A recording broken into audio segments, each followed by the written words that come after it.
Olá, amigos do canal Solilóquio. Hoje vamos fazer o terceiro vídeo da série do Contestado, ou Questão de Limites entre os estados do Paraná e Santa Catarina.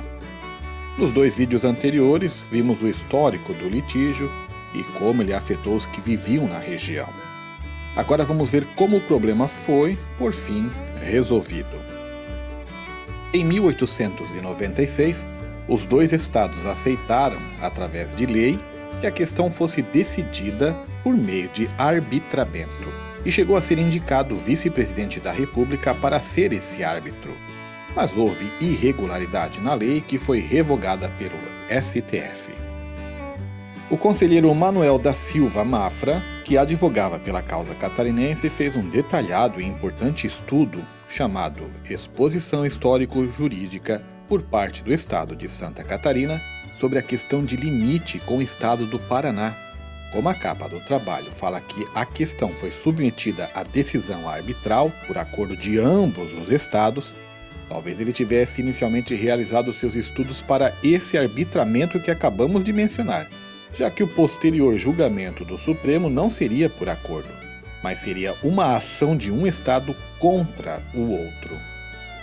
A obra do conselheiro Mafra é um minucioso estudo que analisa a questão desde a criação das capitanias hereditárias até aqueles dias da virada do século XIX para o XX.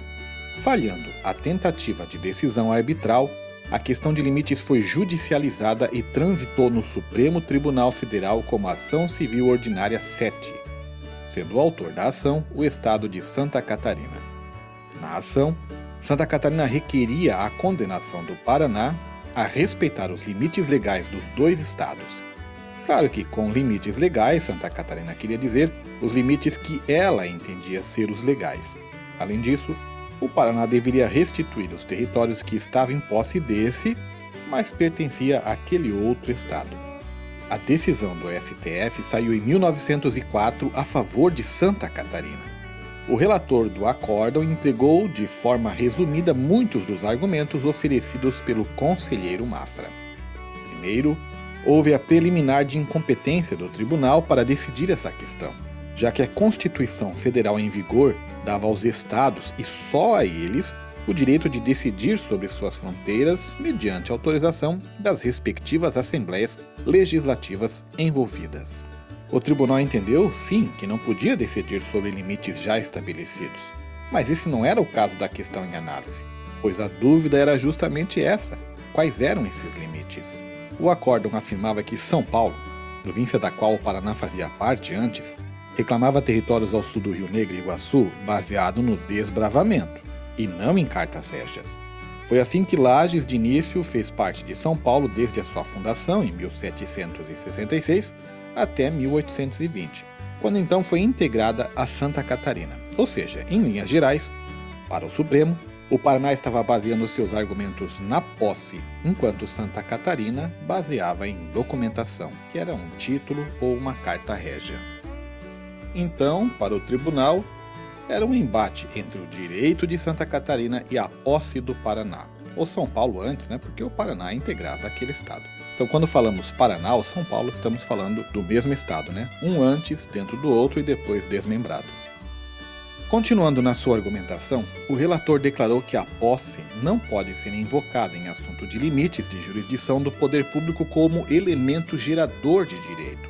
Por aí tu tiras, como seria a decisão.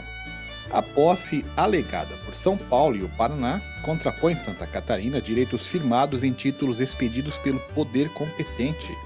Se o direito favorece as pretensões do Estado de Santa Catarina, que as baseia em títulos históricos e jurídicos, tem ainda ele, por si, o direito de possuir limites naturais, como sejam os Rio Negros e Iguaçu ao norte e Uruguai ao sul, ao oriente o oceano e ao poente as fronteiras argentinas.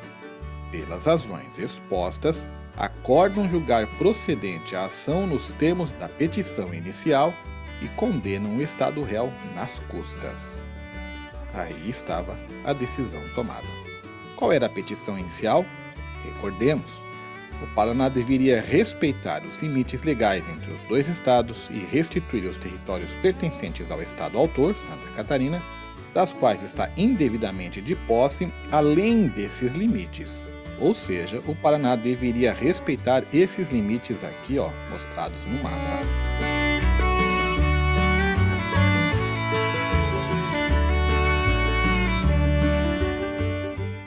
Os votos dos ministros foram assim: Aquini Castro, presidente, a favor de Santa Catarina.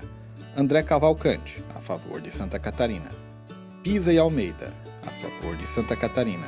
Ribeiro de Almeida, a favor do Paraná.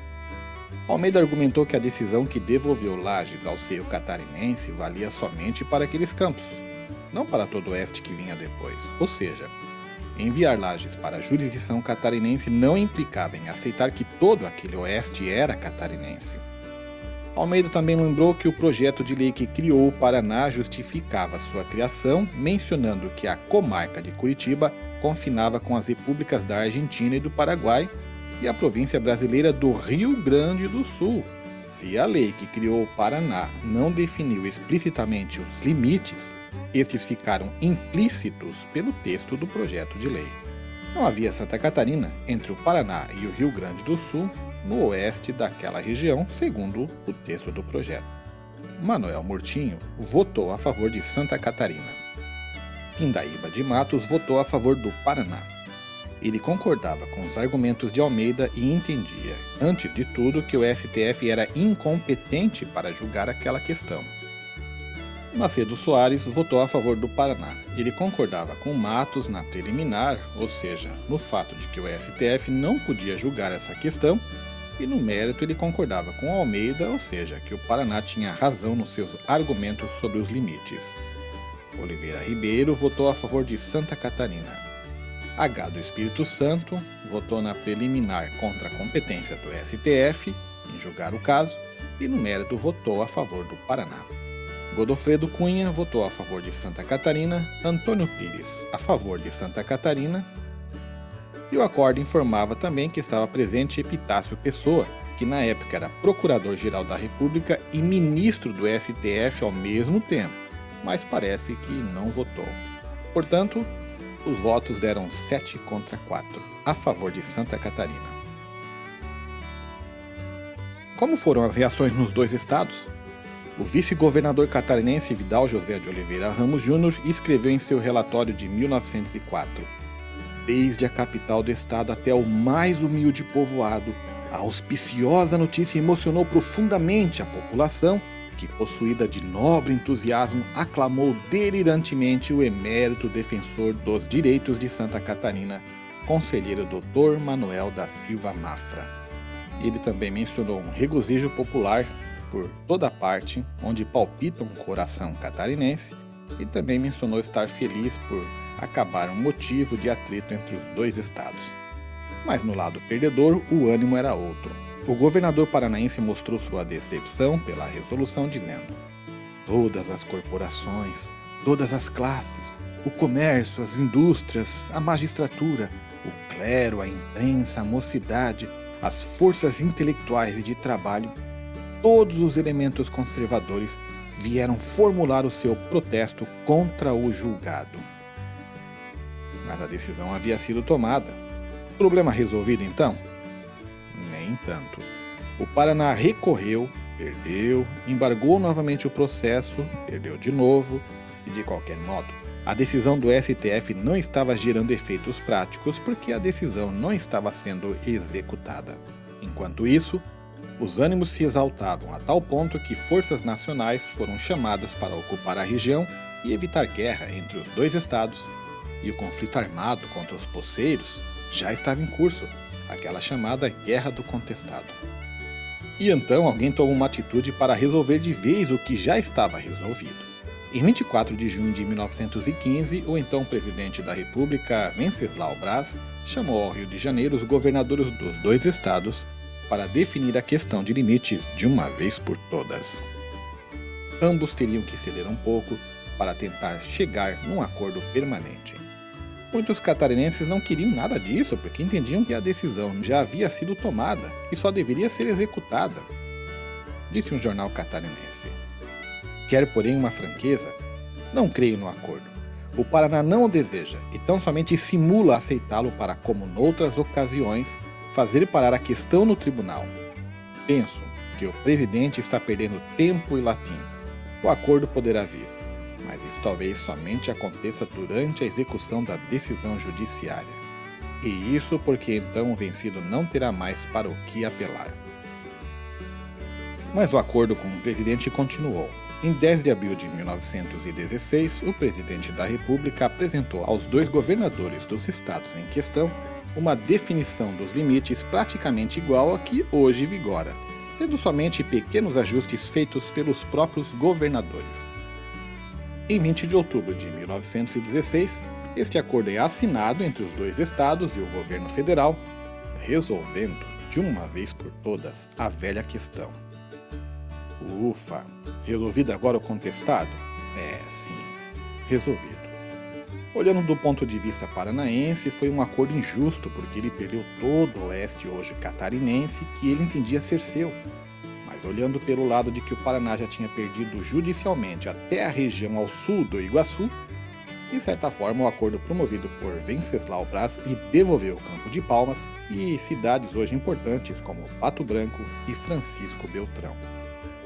Para Santa Catarina, o acordo com o presidente talvez foi mais amargo, porque tendo vencido pelo tribunal de mais alta instância, agora parecia perder o que tinha provado ser seu por direito. Mas num acordo, todos saem ganhando, porque dali para frente os estragos causados pela indecisão, dúvida de jurisdição e pelo derramamento de sangue seriam por fim sendo deixados cada vez mais no passado.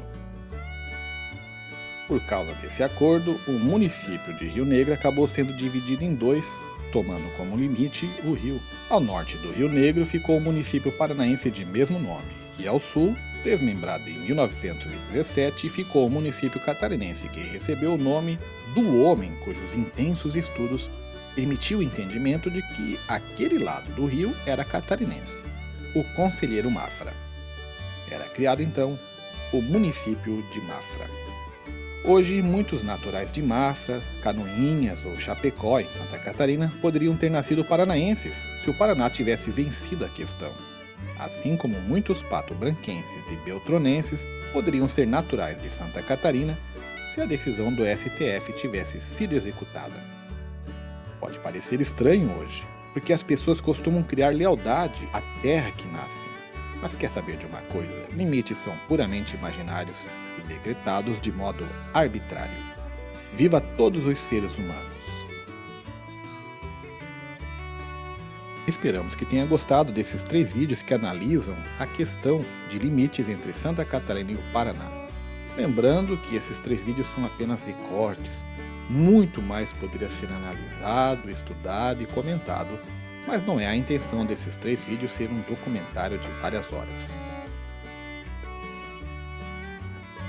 Continue conosco, curta o canal, o vídeo e aguarde, porque em breve o canal Solilóquio voltará com mais informação valiosa para você.